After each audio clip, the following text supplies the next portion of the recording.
There's a moment when everything you thought you knew about enemies collapses, when the man who killed you stands in front of you, not as a threat, but as a brother. When death strips away the uniforms and the flags and shows you what war really is, a lie we keep telling ourselves. This is the story of Daniel, an American soldier who died in Fallujah, met the men he'd killed standing in the light, and came back with a message that will destroy every comfortable belief you have about conflict, morality, and who your real enemies are. But I'm not telling you what they said to him yet. You'll have to stay until the end for that, because once you hear it, you'll never see human division the same way again. Let me take you to Iraq, 2006. Dusty morning outside Fallujah. Daniel wasn't particularly religious. He was trained to survive, not to pray. His life had been reduced to one brutal equation: us or them. Kill or be killed. Simple math for a complex horror. His convoy hit an IED. The explosion flipped his vehicle like a toy. He remembers the metallic taste of fear, the screams, blood mixing with sand. Then silence. The kind of silence that feels wrong because the chaos is still happening around you. He looked down, saw his own body pinned under twisted metal, saw the medics rushing in, saw one of his brothers trying to drag him out, tears streaming down his face. Daniel wanted to shout, "I'm here!" But no sound came, because he wasn't there anymore. Not really. He was floating above it all, watching his own death like a spectator at someone else's tragedy. Time stopped making sense. Every moment of his life seemed to happen simultaneously. Childhood, training, his first kill, his last breath, all compressed into a single eternal now. The battlefield began to fade. The smoke dissolved into soft darkness. Not empty darkness, alive darkness, humming with something he couldn't name. Then he saw it in the distance. A light, golden, warm, pulling him forward with a force that wasn't physical, but undeniable. As he moved through what he later called a tunnel, images began flashing around him. Faces. So many faces.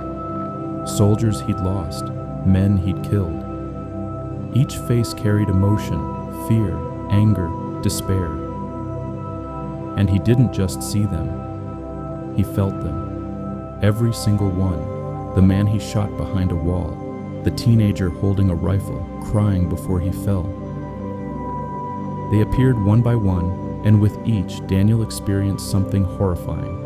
He felt their pain as if it were his own. He felt the bullet entering their bodies, felt their last thoughts, felt the ripple effect, mothers collapsing, children growing up fatherless, generations scarred. He wanted to run. The guilt was crushing him. But the tunnel pulled him deeper, toward the light that was getting brighter, more intense, more impossibly alive. Then he was in it. The light. Not the kind that blinds, the kind that sees. It had intelligence. It had warmth. It had an infinite compassion that looked through him, not at him.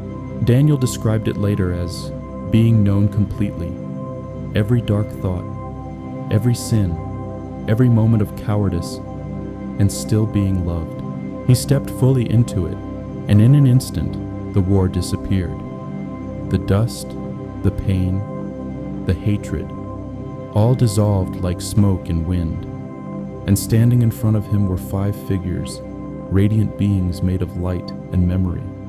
He couldn't make out their features at first. Then recognition hit him like a second death. They were the men he had killed. He froze. His mind couldn't process it. These should be his accusers, his judges, the souls demanding justice. But their expressions weren't angry. They weren't there to condemn him. They looked at him with something that shattered his understanding of morality. Compassion. One of them stepped forward. Middle Eastern features, gentle eyes. Daniel recognized him instantly. He had shot this man 2 years earlier during a night raid. He remembered the look on his face as he fell. It had haunted Daniel's dreams, turned his sleep into a battlefield he could never leave. But now, standing in that radiant light, the man smiled. Not mockery, forgiveness. He spoke, not with words, but directly into Daniel's consciousness. You thought you killed me. But brother, I was never your enemy. Daniel dropped to his knees, sobbing. Not crying, sobbing. The kind of grief that comes from your core, from the part of you that knows you've been living a lie your entire life. The others approached, one by one. Each shared a fragment of understanding, how their pain had been identical to his, how their lives had been shaped by the same fear, the same propaganda, the same illusion of separation, how they'd loved their families exactly as he loved his, how they'd been told the same lies about the other side. In that timeless place, Daniel understood something that military training had beaten out of him. There was no enemy. There was only self, fragmented and forgotten. Every person he'd hurt was part of the same consciousness he belonged to. He wasn't being punished. He was being shown. The light revealed the truth. The real battlefield wasn't Iraq. It was inside him. The war had always been internal. The conflict between fear and love, between the illusion we're taught and the truth we've forgotten. One of the beings placed a hand on his shoulder. Not physical, but the energy felt absolutely real. And then came the words that would define the rest of Daniel's life. What you see as enemies were only teachers. You came here to learn love through conflict, and now you remember.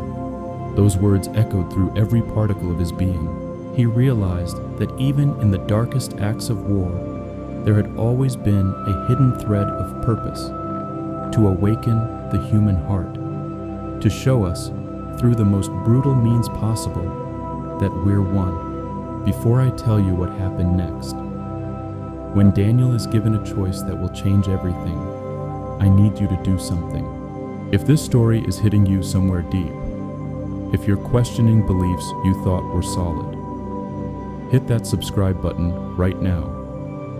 This channel explores real near-death experiences, mystical awakenings, and what they reveal about consciousness and reality. We dive deep, we don't sugarcoat, and we don't waste your time. Subscribe, turn on notifications, because the next part of Daniel's journey is where everything shifts. From guilt to understanding, from war to absolute unity. The light began to fade. Daniel felt himself being pulled backward, toward his body, toward pain, toward the battlefield he'd tried to escape. He didn't want to go. He begged, "Please, let me stay here." But one of the beings replied gently, "Not yet. You haven't finished what you came to learn. Go back and teach what you've seen." And with that, the light dissolved. The compassion disappeared. The understanding vanished, and Daniel slammed back into his body with the force of a car crash. When he woke, everything was chaos. Medics yelling, his body torn open, blood everywhere. He could barely breathe. And yet, amid the screaming and the horror, he felt peace. For a moment, he thought the light had followed him back. In the hospital, doctors fought to keep him alive. He drifted in and out of consciousness for days. Each time he faded, he felt that gentle pull toward the light again, like something calling him home. But he knew he had to stay, because of what he'd been told, because of what he'd seen. When he finally recovered enough to speak, he told a nurse what had happened. She listened, skeptical. But when he described the faces of the men he'd killed, their clothes, their features, their final expressions. Something in her eyes changed. It wasn't the kind of story a delirious patient could invent. She asked what those men had said to him. Daniel whispered, "They forgave me before I could forgive myself." Months passed. Daniel left the army, physically healed but spiritually dismantled. He couldn't watch war movies anymore. Couldn't hold a weapon. Something in him recoiled from violence like a wound exposed to light. His family noticed the change. The nightmares were gone. So was the anger. But in their place came a silence, a deep, contemplative stillness that made people uncomfortable. He spent long nights staring at stars, feeling that same presence he'd felt in the light. One evening he asked aloud, "What do you want me to do now?" The answer came, not as a voice, but as a knowing. Live what you've seen. Be the bridge. Daniel began volunteering with veterans suffering from PTSD. He listened to their stories without judgment. When they spoke of guilt, he nodded, because he knew that guilt. When they said they saw the faces of the men they killed, he didn't dismiss it. He said, "Maybe they're trying to tell you something." Some thought he'd gone soft. Others thought he'd lost his mind. But over time, people began to notice. Those who talked to Daniel felt lighter, calmer, as if something in his presence transmitted the peace he'd found beyond death. He never preached. He simply shared what had happened and what it had taught him. That forgiveness isn't a moral duty. It's the natural state of the soul when illusion dissolves. Years later, Daniel had another experience. This time not through trauma, but meditation. As he sat in silence, eyes closed, he saw the same light. And out of it came a vision he'd glimpsed before, but never fully understood. He saw two soldiers, one American, one Iraqi, kneeling in mud, reaching toward each other. As their hands touched, both forms dissolved into light. And in that merging, Daniel finally understood the complete truth. He was never fighting against someone else. He was fighting to remember who he was. The war, the blood, the hatred had all been part of a single lesson in unity. Daniel's story isn't unique. From Vietnam to Afghanistan, soldiers who died and came back tell of the same realization. Beyond death, there are no sides. No uniforms, no nationalities, only consciousness, learning from itself through every possible role. One veteran from Vietnam put it this way: "When I met the man I killed, he embraced me. I realized I hadn't ended a life. I had interrupted a lesson, one that both of us were here to learn." These stories demolish everything we think about morality, justice, and identity, because they suggest that life isn't a game of punishment and reward. It's a mirror, endlessly reflecting the same divine spark back to itself. So here's the question for you. Who is your enemy? Maybe it's not a person. Maybe it's a memory, a belief, a wound you keep fighting because you can't forgive it. Daniel learned that the face of the enemy is the last mask the soul wears before awakening, because when you finally look into those eyes and see yourself, the war ends. Not just the external war, all war. And maybe that's what these near-death experiences are trying to tell us. That heaven isn't somewhere else. It's what's left when nothing remains to separate us. In his final interview before he died, Daniel said something that stayed with me. "When I met my enemies in the light, I realized there had never been a battlefield. The war was the illusion of separation, and the only victory was love." He smiled, paused, and added, Tell everyone, that forgiveness isn't a virtue. It's remembering that we were never two." That was his last public message. He died peacefully, surrounded by family, whispering the same word he had heard in the light: home. If Daniel's story moved you, if it challenged something in you, then do this. Subscribe to this channel right now. Hit the bell. Join this community of people who aren't afraid to question everything. The narratives we're sold about enemies, about death, about what consciousness really is. Every week, we explore real accounts of near-death experiences, awakenings, and the hidden wisdom that bridges science and spirit. And remember this, you don't need to die to meet your enemies in the light.